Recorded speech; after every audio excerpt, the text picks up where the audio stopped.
معصوم آمنہ احمد مجتبی حضرت محمد مصطفیٰ صلی اللہ علیہ وسلم کے حضور ناز میں عقیدتوں، ارادتوں اور نیاز مندیوں کا خراج پیش کرنے کے بعد انتہائی عزت و تکریم کے لائق تشریف فرما مقتدر علماء، معزز محتشم حاضرین، السلام علیکم ورحمۃ اللہ۔ ایک آیہ نور تلاوت کرنے کا شرف حاصل کیا، دعا ہے اللہ حق بیان کرنے کی توفیق عطا فرمائے، قابل عمل باتوں پر ہم سب کو عمل کر کے زندگی کی راہوں کو درست کرنے کی توفیق عطا فرمائے۔ ارشاد باری تعالیٰ ہے وَإِنَّكَ لَعَلَىٰ خُلُقٍ عَظِيمٍ، اور آپ یقیناً اعلیٰ اور عظیم اخلاق والے ہیں۔ اخلاق کا معنی بے حد وسیع ہے، تمام اچھی صفات کے مجموعے کا نام اخلاق ہے۔ انسانوں میں پائی جانے والی اعلیٰ و عرفہ صفات کو اگر جمع کیا جائے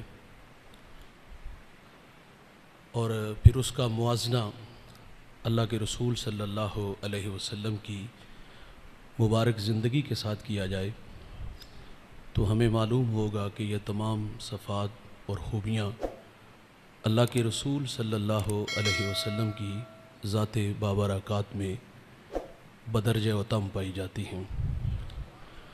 اور یاد رکھیے گا، کسی بھی قوم، امت، گروہ یا شخصیت کے بارے میں جاننا ہو کہ اس کے اخلاق کیسے ہیں تو یہ دیکھا جائے گا کہ اس کا اپنے ساتھ جڑے ہوئے لوگوں کے ساتھ برتاؤ کیسا ہے، دوستوں کے ساتھ، گھر والوں کے ساتھ، ہمسایوں کے ساتھ، یہاں تک کہ دشمنوں کے ساتھ۔ اگر کسی کے اخلاق دیکھنے ہوں تو یہ چیزیں دیکھی جاتی ہیں۔ مائیکل ایچ ہارٹ نے 100 عظیم المرتبہ شخصیات کا تذکرہ کیا، اور ان شخصیات میں جو سب سے پہلا نمبر دیا وہ میرے کریم آقا صلی اللہ علیہ وسلم کو دیا، اور وہ لکھتا ہے کہ میں نے یہ عقیدت کی بنیاد پر نہیں، اگر عقیدت کی بنیاد پر پہلا نمبر دیتا، کیونکہ وہ مذہباً عیسائی تھا، تو وہ حضرت عیسیٰ علیہ السلام کا نام لکھتا، تو وہ کہتا ہے میں نے میرٹ کی بنیاد پر حضور کا پہلا نمبر لکھا۔ اور یہ سچی بات ہے، اس کائنات میں محمد عربی جیسی نہ صورت کسی کی ہے نہ سیرت کسی کی ہے، تو ہم حضور نبی رحمت صلی اللہ علیہ وسلم کا اپنے گھر والوں کے ساتھ برتاؤ کیسا تھا، یہاں سے بات کو شروع کرتے ہیں۔ فرانسیسی ایک مفکر کا قول ہے کہ کوئی بھی شخص ہے، اس کو اس کے گھر والے ہیرو نہیں مانتے۔ میرے نبی صلی اللہ علیہ وسلم کی شادی 25 سال کی عمر میں ہوئی سیدہ خدیجہ رضی اللہ تعالی عنہا سے، اور 40 سال کی عمر میں پہلی وحی نازل ہوئی، اقرأ بسم ربک الذی خلق۔ حضور گھر تشریف لائے اور سیدہ خدیجہ سے فرمایا مجھے چادر دو، مجھے سردی محسوس ہو رہی ہے، اور ساتھ کچھ خدشات کا بھی تذکرہ کیا۔ یہ 15 سال کی رفاقت ہے، اور 15 سال کی رفاقت کا نتیجہ سنیے گا۔ جب آپ نے کچھ خدشات کا تذکرہ کیا اور کہا مجھے سردی لگ رہی ہے، مجھے چادر دو، تو سیدہ نے کیا کہا؟ باخدا وہ اللہ، دھیان سے سنیے گا، کہ اللہ آپ کو کبھی بھی بے آسرا نہیں چھوڑے گا، کیونکہ آپ صلہ رحمی کرتے ہو، دکھیوں کے کام آتے ہو، اور بیواؤں کا سہارا ہو۔ ابن عساکر روایت کرتے ہیں مکہ میں قحط پڑا، اور کچھ لوگ جناب ابو طالب کی خدمت میں حاضر ہوئے، عرض کیا کہ وادیاں خشک ہو گئیں، جانوروں کے لیے سر سبز گھاس کا ایک تنکا بھی نہیں، اور اہل خانہ بھوک میں مبتلا ہیں، آپ اولاد اسماعیل سے ہیں، چلیں اور اللہ سے باران رحمت کی دعا کریں۔ جناب ابو طالب جب گھر سے چلے تو آپ کی معیت میں ایک نوجوان تھا جس کی صورت بڑی منمونی تھی، اس کی پشت کو دیوار کعبہ سے لگایا گیا، اور پھر میرے نبی صلی اللہ علیہ وسلم نے یوں انگلی کا اشارہ آسمان کی طرف کیا، ایک بادل نمودار ہوا، چھم چھم می برسنا شروع ہو گیا، ہر طرف پانی ہی پانی تھا، وادیاں لہلہانے لگیں، سرسبز گھاس اگنے لگا۔ اس منظر کو جب جناب ابو طالب نے دیکھا، یہ گھر والے ہیں، جناب ابو طالب نے دیکھا تو اپنے بھتیجے کی شان میں قصیدہ لکھ دیا، وَأَبْيَضُ يُسْتَسْقَى الْغَمَامُ بِوَجْهِهِ سِمَالُ الْيَتَامَى عِصْمَةٌ لِلْأَرَامِلِ، کہتے ہیں یہ گوری رنگت والا میرا بھتیجا جسے بادل دیکھ کے امٹ آتے ہیں، یتیموں کا سہارا ہے اور بیواؤں کا آسرا ہے، وہ نبیوں میں رحمت لقب پانے والا، مرادیں غریبوں کی بھر لانے والا، وہ اپنے پراؤں کا غم کھانے والا، مصیبت میں غیروں کے کام آنے والا۔ اہل خانہ کے ساتھ حضور کی 9 ازواج تھیں، اور 9 ازواج میں سے کسی ایک کو بھی ساری زندگی حضور سے شکایت نہیں رہی۔ اماں خدیجہ رضی اللہ تعالی عنہا کا جب وقت وصال آیا تو آپ نے سیدہ فاطمہ سے فرمایا، بیٹا جاؤ ابو سے کہو کہ وہی کے وقت جو چادر آپ کے کندھوں پہ ہوتی تھی وہ مجھے عطا کر دے۔ سیدہ فاطمہ رضی اللہ تعالی عنہا حضور کی خدمت میں حاضر ہوئی اور عرض کیا کہ امی آپ سے چادر مانگ رہی ہیں، تو حضور فرماتے جاؤ بیٹا والدہ سے پوچھو کہ وہ چادر کیا کرنی ہے۔ سیدہ فاطمہ گھر آئی تو حضور بھی تشریف لے آئے اور فرمایا خیریت تھی؟ عرض کی حضور میری آرزو ہے کہ میں بطور برکت یہ چادر کفن کے لیے ساتھ لے جاؤں۔ سنیے گا یار، حضور فرماتے آپ چادر مانگ رہی ہو، اگر میں محمد کے جسم کی جلد مانگ دی میں تمہیں وہ بھی اتوار کے دے دیتا۔ ساری زندگی سیدہ کے تذکرے کیے، ان کی سہیلیوں کے گھر میں گوشت بھیجا۔ اما عائشہ فرماتی میں نے ایک دن کہہ دیا کہ حضور آپ اس بوڑھی عورت کا تذکرہ نہیں چھوڑتے۔ حضور فرماتے عائشہ مجھے خدیجہ کے بارے میں دکھ نہ دیو، اس عورت نے مجھے اس وقت ماننا تھا جب پورے مکے نے میری بغاوت کی تھی۔ تو میرے کریم آقا صلی اللہ علیہ وسلم کا اہل خانہ کے ساتھ برتاؤ کیسا تھا، بے پناہ محبتیں دی۔ سیدہ عائشہ رضی اللہ تعالیٰ عنہ سے سوال کیا گیا کہ حضور جب گھر تشریف لاتے ہیں تو حضور کے کیا معمولات ہوتے ہیں؟ پوچھنے والے کی غرض وہ تسبیح و تحلیل کو ذکر و اذکار کی باتیں سننا چاہ رہا تھا۔ تو سیدہ فرماتی ہیں کہ جب حضور گھر تشریف لاتے ہیں بکری کا دودھ دھو لیتے ہیں، کپڑوں کو پیوند لگا دیتے ہیں اور اپنا جوتا بھی گانٹھ لیتے ہیں۔ یہاں ایک سوال ہے، کیا یہ کام ازواج نہیں کر کے دے سکتی تھی؟ حضور اپنا کام خود کیوں کرتے ہیں؟ یہ امت کی تعلیم کے لیے ہے۔ جو اپنا کام خود کرتے ہیں ان کی طبیعتوں میں عجز پیدا ہوتا ہے، اور جو اپنا کام خود نہیں کرتے 2 باتیں ہوں گی، متکبر ہوگا یا پھر سست ہوگا۔ ہمیں کچھ رویے ملتے ہیں اور وہ فخر سے کہتے ہیں کہ ہمیں کیا ضرورت پڑی اپنا کام خود کرنے کی، گاڑی کا دروازہ کھولنے والا ملازم الگ، بوٹ پالش کرنے والا الگ، کپڑے دھونے پریس کرنے والا الگ، مجھے اپنا کام خود کرنے کی کیا ضرورت؟ اللہ فرماتے ہیں محبوب اگر آپ کہو تو ہم بتھے مکہ کو سونے چاندی کا بنا دیں۔ یار جس کے دربان ابو بکر و عمر جیسے لوگ ہوں وہ اپنا کام خود کریں، اور میں اپنا جوتا بھی نہ اٹھا سکوں، بازار سے سبزی بھی نہ لا سکوں، تو پھر مجھے دیکھنا ہوگا 2 ہی باتیں ہوں گی، یا تکبر ہوگا یا پھر سستی ہوگی۔ حضور اپنا کام خود کرنے کا مزاج رکھتے تھے۔ حضرت معاذ بن جبل فرماتے میں ایک دن گلی میں جانور ذبح کر رہا تھا اور مجھے اس کی کھال اتارنے کا طریقہ نہیں آتا تھا۔ حضور پاس سے گزرے اور گزرتے فرمایا معاذ ٹھہرو میں تمہیں طریقہ بتاتا ہوں۔ حضور نے کھال اتاری، فرمایا ایسے اتارتے ہیں۔ ہم تو سٹیٹس کو دیکھتے ہیں، حضور فرماتے ایسے اتارتے ہیں۔ اللہ کے رسول صلی اللہ علیہ وسلم، اللہ اکبر کبیرہ، صحابہ سے فرماتے ہیں کہ وہ کھانا بنانا تھا، ایک کہتے ہیں میں بکری ذبح کروں گا، دوسرے کہتے ہیں میں کھال اتاروں گا۔ تو میرے نبی فرماتے ہیں کھانا بنانے کے لیے لکڑیوں کی ضرورت ہوتی ہے، میں محمد جنگل سے لکڑیاں کاٹ کے لاؤں گا۔ اپنا کام خود کرنے کا میرے نبی کا مزاج تھا۔ اہل خانہ کے ساتھ کام، گھر کے کام میں حضور مدد بھی فرماتے تھے۔ اور اگلی بات سنیے یار، میرے نبی کا یہ مزاج تھا، جب حضور گھر تشریف لاتے نا رات کے وقت تو حضور آہستہ آواز میں سلام کرتے۔ کیوں؟ اگر کوئی بیدار ہوتا تو وہ سلام کا جواب دے دیتا، اور اگر کوئی آرام کر رہا ہوتا تو اس کی نیند میں خلل نہ آتا۔ معذرت سے کہوں گا ہم بھی گھر جاتے ہیں تو کیا ہمارے رویے کیسے ہوتے ہیں؟ کبھی ہم نے غور کیا؟ سارا دن محنت مزدوری کرتے ہیں، لیکن جب رات گھر جاتے تو ایک پانی کا گلاس بھی ہم خود جو ہے نا وہ لے کر کے خود نہیں پیتے۔ وہاں بھی ہم کہتے ہیں یہ ڈیوٹی تمہاری ہے اور یہ کام تیرے ہیں اور تو نہیں آ کے یہ کرنے ہیں۔ تو ہم تو ان چیزوں کا لحاظ شاید نہیں رکھ سکتے. تو اللہ کے رسول صلی اللہ علیہ وسلم کا مزاج کیا تھا؟ گھر آتے تو آہستہ آواز میں سلام. اور کیوں؟ اگر کوئی آرام کر رہا ہے تو اس کی نیند کے معاملات اسی طرح رہے، اور اگر کوئی بیدار ہوتا تو وہ سلام کا جواب دے دیتا تھا. اور میرے کریم آقا صلی اللہ علیہ وسلم گھر تشریف لائے. ایک دن اہل خانہ سے پوچھا کھانے کے لیے کچھ ہے؟ تو عرض کی حضور سالن نہیں ہے، روٹی اور سرکہ یہ دو چیزیں ہیں. تو حضور فرماتے لے آؤ.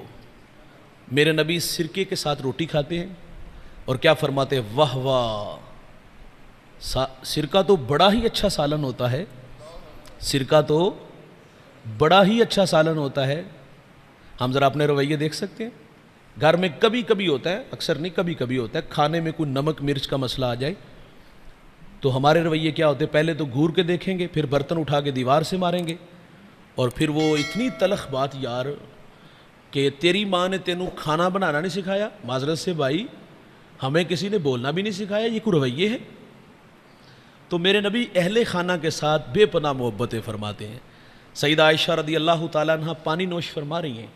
حضور فرماتے اس میں سے کچھ بچا لینا. انہوں نے بچا لیا. حضور فرماتے اب آپ یہ بتائیں کہ آپ نے کہاں ہونٹ رکھ کے پانی پیا؟ سیدہ نے عرض کی حضور یہاں لب رکھے، میرے محمد وہیں لب رکھ کے پانی پیتے ہیں. گھر والوں کو عزت دیتے ہیں، پیار دیتے ہیں. 9 ازواج اور کسی ایک بیوی کو بھی ساری زندگی حضور سے شکایت. ایک دن حضور سفر میں تھے، سیدہ عائشہ سے فرمایا دوڑ لگائے. تو کہتی میں نے کہا ٹھیک ہے، میں آگے چلی گئی. کچھ وقت گزرا تو پھر موقع ملا تو حضور نے فرمایا دوبارہ. فرماتی اب میرا جسم تھوڑا سا پہلے تو دبلا پتلا تھا، کہتی کہ اب تھوڑا سا فربا ہوا. تو دوڑ لگائی تو حضور آگے نکل گئے. پیچھے پلٹ کے دیکھ کے حضور فرماتے وہ جو اس دن دوڑ لگائی تھی اور آج اس کا بدلہ لے لیا. حضور تو اہل خانہ سے محبت کرتے تھے. میں معذرت سے کہوں گا ہم باہر بڑے اچھے ہوتے ہیں، اخلاقی سارے تقاضے پورے کرتے ہیں، دکان پہ کھڑے ہیں، فیکٹری میں ہیں، کارخانے میں ہیں، دوستوں میں ہیں. وہاں وہ جو ہم نے مصنوعی چادر اوڑھی ہوتی ہے نا، وہ میاں صاحب نے کہا تھا نا کہ لوکی منو منہ آتے ہول چڑھا کے مل دے. ہم باہر سارا دن اچھے ہوتے ہیں تو یار ہم اپنے گھر میں کیوں نہیں اچھے ہوتے؟ باہر اخلاقی سارے تقاضے پورے کیے تو گھر میں آ کے کیوں نہ کیے؟ یہاں گالی گلوچ کا ماحول، یہاں چھوٹی چھوٹی بات پہ دھمکیاں دے دی، چھوٹی چھوٹی بات پہ طلاق دے دی، چھوٹی چھوٹی بات پہ 6 ماہ اس خاتون کو، گھر والی کو گھر میں بٹھا دیا. یہ میرے والی نہیں ہے، نوگے آ کے لا کے لے جا. اور آپ کو بہت سارے لوگ ایسے ملیں گے وہ کہتے ہیں 6 مہینے لو آئے سن اور اس تو بعد 6 مہینے لوان تو بعد زندگی بڑی اسودہ ہو گئی. لیکن وہ یہ نہیں جانتا کہ یہ 6 ماہ جو تم نے لگوائے اور وہ 6 ماہ بعد واپس تمہارے پاس آ گئی ہے. کبھی غور کیا کہ اس کے دل میں تمہارے لیے کوئی محبت کا جذبہ ہے؟ وہ تو ایک جانور کے ساتھ زندگی گزار رہی ہے. وہ تو ماں باپ کی عزت لے کے بیٹھی ہوئی ہے، کیونکہ ماں باپ نے سمجھایا تھا تیری 2 بہنیں گھر میں بیٹھی ہیں. اگر تو طلاق لے کے آ گئی تو معاشرہ کہاں قبول کرتا؟ لوگ کہتے اس نے کیا کیا ہوگا سسرال والوں کے ساتھ. کبھی لڑکے والوں سے تو لوگ سوال ہی نہیں کرتے، اور جب فارغ کرتے تو الزام چھوٹا لگائیں تو وہ کون سا ہوتا ہے وہ بھی آپ کو پتا ہے. تو اپنے اہل خانہ کے ساتھ اچھا برتاؤ کرنے. فرمایا جنت میں اس شخص کا گھر میرے گھر کے قریب ہوگا جس کا بیوی کے ساتھ اچھا سلوک ہوگا. اور آپ صحابہ کی زندگی کو پڑھو یار، انہوں نے حضور سے دین سیکھا، حضور سے اخلاق سیکھے. میں نے طلحہ بن عبید اللہ کی زوجہ کا بیان پڑھا، دل کو چھو گیا. فرماتی میرے شوہر میں 6 خوبیاں ہیں جو مجھے متاثر کر گئی. آپ فرماتی میرے شوہر کی اچھی عادت، جب یہ گھر آتے تو مسکراتے آتے ہیں، جب یہ گھر سے جاتے ہیں تو مسکراتے ہوئے جاتے ہیں، آتے بھی مسکراتے جاتے بھی مسکراتے. اور ہم نے اکثر لوگوں کے رویے دیکھے، آتے بھی گالیاں دیتے اور جاتے بھی گالیاں دیتے ہیں. اور تیسری اچھی عادت آپ فرماتی میرے شوہر کی یہ ہے کہ یہ خرچ دینے میں بخل نہیں کرتے. دیکھیں میاں بیوی کا جو رشتہ ہوتا ہے بے تکلف رشتہ ہوتا ہے. بیوی شوہر سے خرچ مانگنے میں جھجک محسوس نہیں کرتی، اور شوہر نے اپنی حیثیت کے مطابق اس کو دینا ہوتا ہے. تو کتنا اچھا تھا کہ یہ ذمہ داری شوہر اپنے کندھوں پہ لے لیتا. لیکن معذرت سے کہوں گا ہم سمجھے شاید کہ یہ ڈیوٹی اگر ہم اپنے کندھوں پہ لیں گے تو کہیں بے ادبوں میں ہمارا شمار نہ ہو جائے، اور یہ ڈیوٹی پھر گھر میں کسی بڑے کی ہوتی ہے. اور وہ تو احتراماً آپ نے جو کہا ہو گیا، لیکن ہم نے دیکھا ہے گھروں میں چھوٹی چھوٹی باتوں پہ جھگڑے ہوتے ہیں اور عورتیں جو ہے نا وہ خرچ بند کر دیتی ہیں، عورت کی دشمن ہوتی ہے، تو نتیجتاً کیا ہوتا ہے، رد عمل آتا ہے اور ضد بڑی بری آتی ہے. تو کتنا ہی کوئی بندہ بے ادب نہیں ہوتا، کوئی گستاخ نہیں ہوتا، اس کے نام کوئی جہنم کا پروانہ نہیں. معذرت سے کہوں گا، یہ شوہر کی ڈیوٹی تھی، وہ خود اپنی بیوی کو اپنی حیثیت کے مطابق خرچ دیتا. اور آپ فرماتی میرے شوہر کی اچھی عادت چوتھی، آپ فرماتی کبھی خرچ مانگنے کی ضرورت بھی نہیں پڑی. اور پانچویں اچھی عادت، آپ فرماتی ہیں کہ اگر میں ان کا کوئی کام کر دیتی ہوں نا تو یہ میرا شکریہ بھی ادا کرتے ہیں، یہ میرا شکریہ بھی ادا کرتے ہیں. کپڑے دھو کے دے دیے، کھانا پیش کر دیا، تو فرماتی میرا یہ شکریہ بھی ادا کرتے. وہ ایک پیر صاحب تھے نا، مرید کے گھر گئے، کھانا پیش کیا گیا، کھانا بڑا لذیذ تھا. تو کہا ذرا اپنی بیوی کو بلاؤ نا. وہ پردے میں آئی تو کہا بیٹا آپ نے کھانا بہت اچھا بنایا ہے. تو وہ خاتون رونے لگی. کہا بیٹا آپ نے تو مجھے شرمندہ کر دیا. کہا رونا آپ کی بات پہ نہیں آیا، آپ کے مرید پہ آیا، اس ملنگ پہ آیا، یہ جو آپ کا درویش ہے اس پہ رونا آیا. کہا کیا ہوا؟ کہا مجھے 30 سال ہو گئے یا 20 سال ہو گئے اس کے نکاح میں آئے ہوئے، اس نے کبھی نہیں کہا تو نے کھانا بڑا اچھا بنایا ہے. بھائی انسانی فطرت ہے، وہ حوصلہ افزائی کا محتاج ہوتا ہے. تو یہ اچھی عادت شوہر میں ہو تو گھر خوبصورت لگتا ہے. اور آپ فرماتی میرے شوہر کی ایک اچھی عادت یہ بھی ہے، اگر کسی بات پہ ناراضگی ہو جائے، تکرار ہو جائے، تو یہ مجھے بہت جلد معاف کر دیتے ہیں. اور ہم کیا کہتے ہیں، پتر 6 مہینے لو آ یہ عقل ٹکانے آئے. یہ 6 ماہ کو ہماری بہن بیٹی کو لگوائے، معذرت سے ہمیں اچھے لگیں گے؟ تو گھروں میں ہمارے رویے کیا ہیں؟ اور میرے کریم آقا صلی اللہ علیہ وسلم کی 9 ازواج، اور ساری زندگی کسی ایک بھی بیوی کو حضور سے شکایت نہیں رہی. اللہ کے رسول صلی اللہ علیہ وسلم، یہ تو گھر والوں کے ساتھ سلوک ہے نا. اور حضور کے جو ماتحت خادم تھے، غلام تھے، ان کے ساتھ میرے نبی کا کیا برتاؤ تھا، آئیے سنیے گا. اللہ کے رسول صلی اللہ علیہ وسلم ہجرت کر کے مدینہ تشریف لائے، اور انصار کے لوگوں نے حضور کو تحائف پیش کیے. اور ایک انصاری خاتون جس کا تعلق قبیلہ بنو نجار سے ہے، وہ حضور کی خدمت میں حاضر ہوئی. عرض کی کہ حضور آپ کے گھر کے چھوٹے موٹے کاموں میں معاونت کے لیے آپ کو کسی خادم کی ضرورت ہے، تو میری آرزو ہے کہ آپ میرے بیٹے کو قبول فرما لیں. اور یہ سعادت بخش عورت، یہ اعزاز اس کا کہ حضور نے ان کی یہ پیشکش کو قبول فرما لیا. ان کے بیٹے کا نام ہے حضرت انس رضی اللہ تعالیٰ عنہ. حضور کسی کام کے لیے بھیجتے یا کوئی چیز منگوانی ہوتی تو اس چھوٹے انس کو بھیجتے تھے. اور آپ فرماتے میں 10 سال حضور کی خدمت میں رہا، ایک بار بھی حضور نے مجھے جھڑکا نہیں، نہ مارا ہے. اور اللہ کے رسول صلی اللہ علیہ وسلم نے ایک دن کام کے لیے بھیجا تو فرماتے ہیں کہ میں میدان میں آ کے کھڑا ہو گیا، بچے کھیل رہے تو وہ کھیل دیکھنے لگا. تو حضور ظاہرت جب وقت تھوڑا سا گزرا نہ آئے تو حضور تشریف لے آئے پیچھے پیچھے. تو آپ فرماتے ہیں حضور نے میرے کندھوں پہ ہاتھ رکھا اور میں نے پیچھے پلٹ کے دیکھا تو حضور مسکرا رہے تھے. انس نے انیس فرمایا، انیس تمہیں کسی کام کے لیے بھیجا تھا؟ عرض کی حضور اب میں ضرور جاؤں گا. یہ حضور کے ساتھ جڑے ہوئے جو خادم تھے ان کے ساتھ سلوک ہے. زید بن حارثہ کا نام سنیں؟ یہ کسی قبیلے نے حملہ کیا تو یہ گرفتار ہوئے، اور ذوالمجاز کی منڈی میں ایک بازار تھا جس میں غلام بکتے تھے. حکیم ابن حزام یہ حضرت خدیجہ کے بھتیجے ہیں، یہ وہاں گئے تو یہ آپ کو پسند آئے، گورے چٹے تھے، خوبصورت تھے، ذہین فتین تھے. انہیں جو ہے وہ خرید لیا اور اپنی پھپھو کو پیش کر دیا. اور حضور کا نکاح جب سیدہ خدیجہ سے ہوا تو آپ نے زید کو حضور کی خدمت میں پیش کیا اور بے پناہ محبتیں نصیب ہوئی. حارثہ اپنے بیٹے کے لیے بہت فکر مند تھا اور باقاعدہ اعلان کیا تھا کہ جو میرے بیٹے کو ڈھونڈ لائے منہ مانگی قیمت دوں گا. ماں گھر میں رو رو کے عجیب حالت ہے. تو ان کے قبیلے کے کچھ لوگ حرم میں آئے ہوئے تھے تو انہوں نے زید کو دیکھ کے پہچان لیا، جا کے والد کو بتایا، وہ اپنے بھائی کو ساتھ لے کے حضور کی خدمت میں حاضر ہوئے. یہ اعلان نبوت سے پہلے کی بات ہے. اور جب یہ حضور کی خدمت میں حاضر ہوئے تو کہا جتنا معاوضہ چاہو ہم دینے کے لیے تیار ہیں. حضور فرماتے ہیں معاوضے کو چھوڑو، آپ زید سے پوچھ لو، اگر وہ مرضی سے جانا چاہے تو مجھے کوئی اعتراض نہیں، وہ آپ کے ساتھ جا سکتا ہے. تو کہا اب تو کام اور آسان ہو گیا.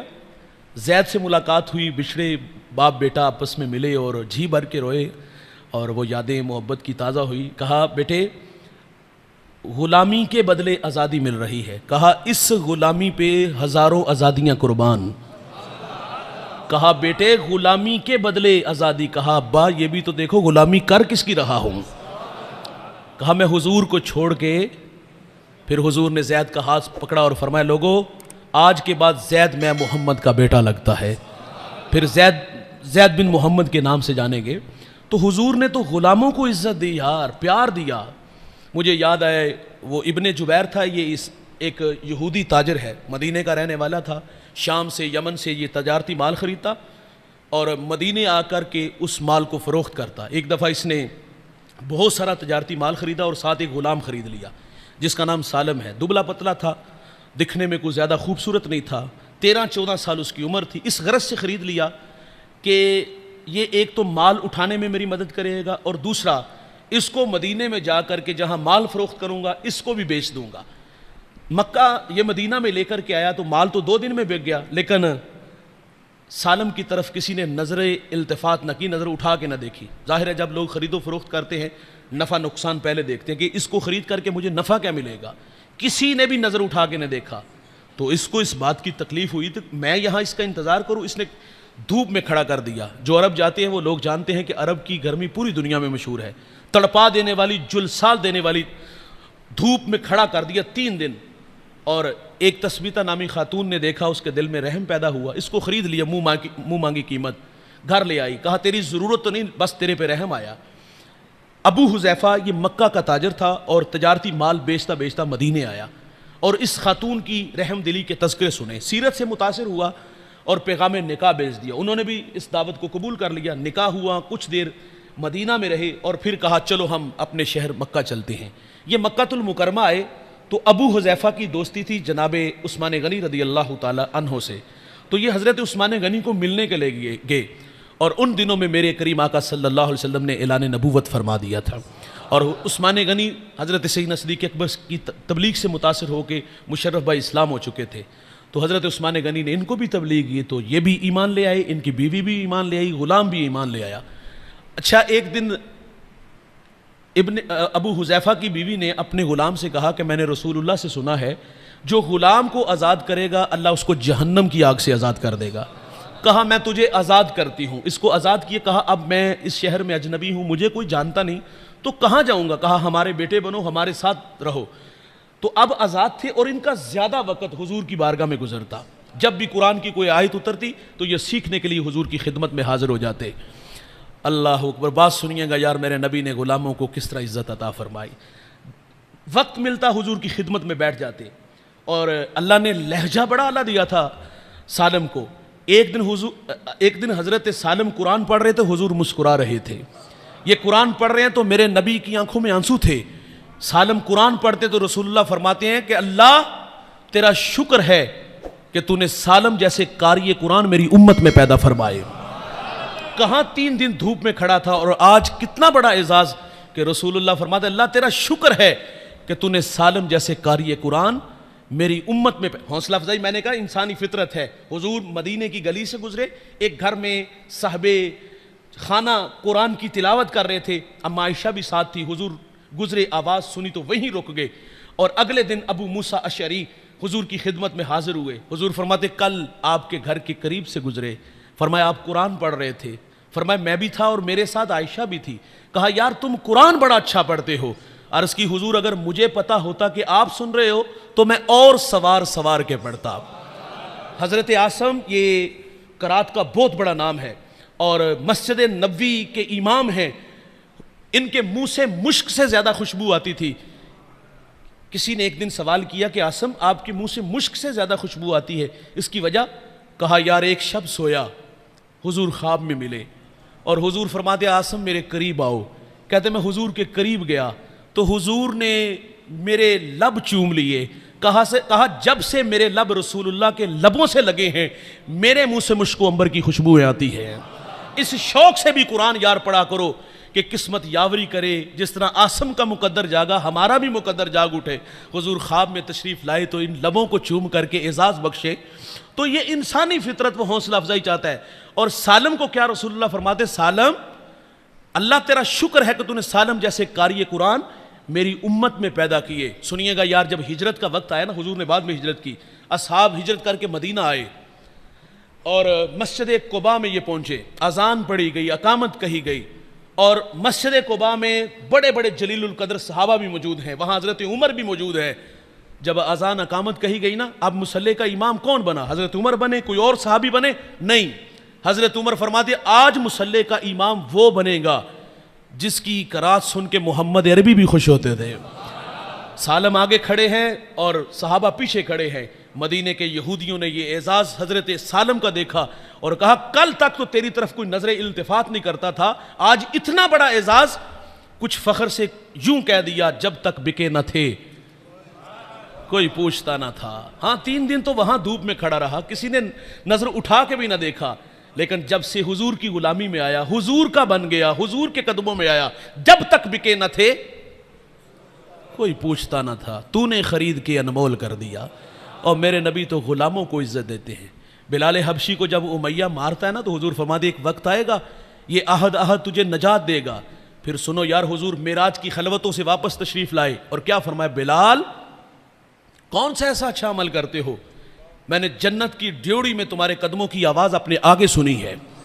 بتائیے گا بلال زمین سے اٹھ کے عرش پہ نہیں پہنچ گیا؟ اس ایک جملے نے آپ کی ساری تھکن اتار نہیں دی گئی ہوگی.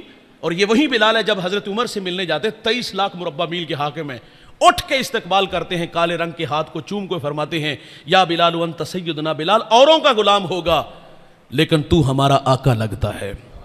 یار اسود نامی ایک غلام ایمان لاتا ہے تو حضور سے عرض کرتے ہیں اگر میں ایمان لاؤں تو کیا ملے گا؟ فرمایا وہی جو ابو بکر و عمر کو ملا ہے. جس صف میں وہ کھڑے ہوں گے اسی صف میں تم بھی کھڑے ہوگے. اگر تم پہلے آئے وہ بعد میں، تم پہلی صف میں ہوگے وہ پچھلی صف میں کھڑے ہوں گے. حضور نے غلاموں کو عزت دی، حضور نے خادموں کو عزت دی.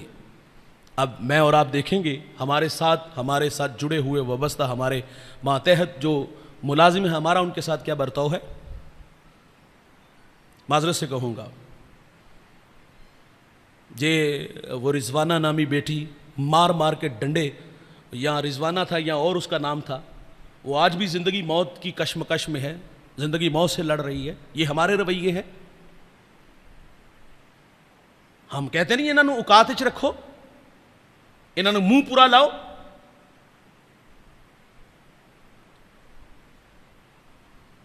ہم 4 سے 5 فیکٹریوں کے مالک ہو گئے. وہ سائیکل پہ آیا، آج بھی سائیکل پہ ہے. یاد رکھیے گا جس گھر کا ملازم ڈرائیور خوشحال نہیں نہ ہوتا اس گھر میں رحمت کے فرشتے نہیں اترتے.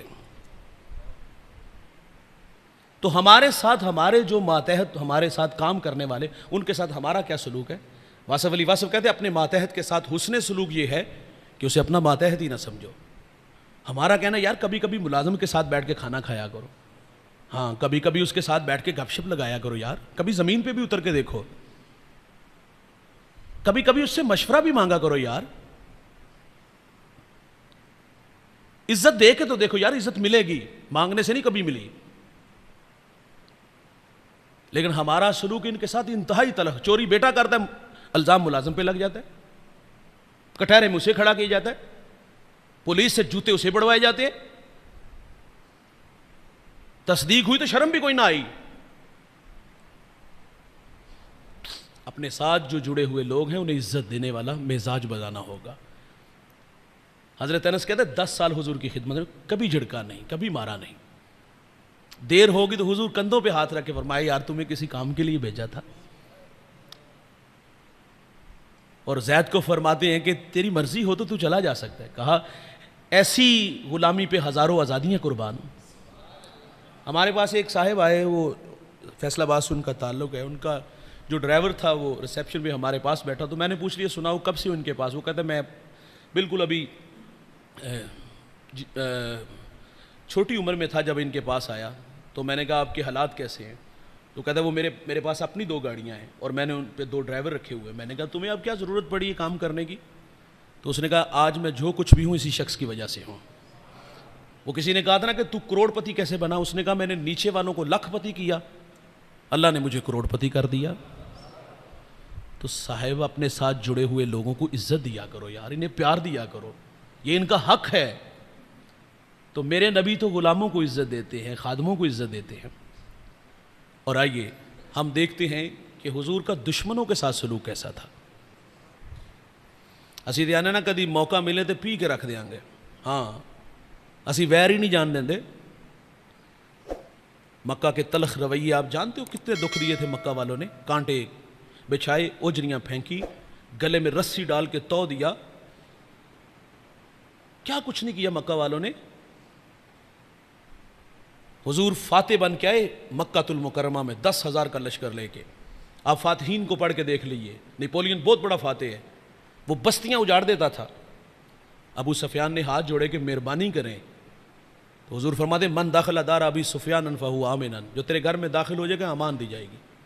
کہا گھر تو چھوٹا ہے، فرمایا جو کنڈیاں بند کرے، ہتھیار پھینک دے، امان دی جاتی ہے۔ اب دشمن لائن میں کھڑے ہیں، ان دشمنوں کو سزا دی جاتی تو کم از کم یہ اگر اپنی سزا خود تجویز کرتے تو کیا کرتے؟ یہ خود ہی اگر اپنی سزا تجویز کرتے تو یہ اپنے آپ کو شہر بدر کر لیتے۔ لائن میں دشمن کھڑے ہیں یار، لا تثریب علیکم اليوم، فرمایا کوئی مواخذہ نہیں آج میں تم سے وہی کہوں گا جو میرے بھائی یوسف نے اپنے بھائیوں کو کہا تھا، فرمایا جاؤ میں محمد تم سب کو معاف فرماتا ہوں۔ حضور جب مکہ سے ہجرت کر مدینہ آئے نا تو حضور کی آرزو تھی کہ میں حرم کعبہ میں نوافل ادا کروں، تو عثمان بن طلحہ کے پاس چابی تھی، حضور فرماتے مجھے چابی دکان نہیں دوں گا، حضور فرماتے ایک وقت آئے گا یہ چابی میرے پاس ہوگی۔ تو بڑا تلخ رویہ تھا، کہا یہ صرف باتیں ہی ہیں۔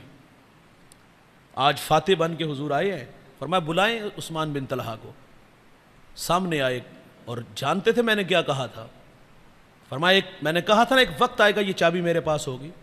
حضور نے چابی لی، اللہ کے حضور اپنی نیاز مندیاں پیش کی۔ کعبے کا کلید بردار بننا کس کا نہیں جی چاہتا تھا؟ یہ آرزو تو سیدنا صدیق اکبر کی تھی، حضرت عمر فاروق دیگر اصحاب کی بھی تھی، لیکن حضور جب باہر تشریف لائے تو وہ چابی لا کے عثمان بن طلحہ کے ہاتھ میں دے دی، فرمایا تمہارے ہی پاس رہے گی، اور آج بھی انہی کے خاندان کے پاس ہے۔ وہ تو پیار دیتے ہیں یار، وہ تو معاف کر دیتے ہیں۔ حضرت وحشی سے کہا نا، بس اتنا کہا کہ میرے سامنے نہ آیا کرو، جب تم سامنے آتے تو مجھے اپنے چچا کی یاد آتی ہے۔ حضرت ہندا کو معاف کر دیا۔ حضرت وحشی پیچو تاب کھاتے تھے کہ میں نے اسلام کا بہت بڑا نقصان کیا ہے، یا اللہ مجھ سے کوئی کام لے لے۔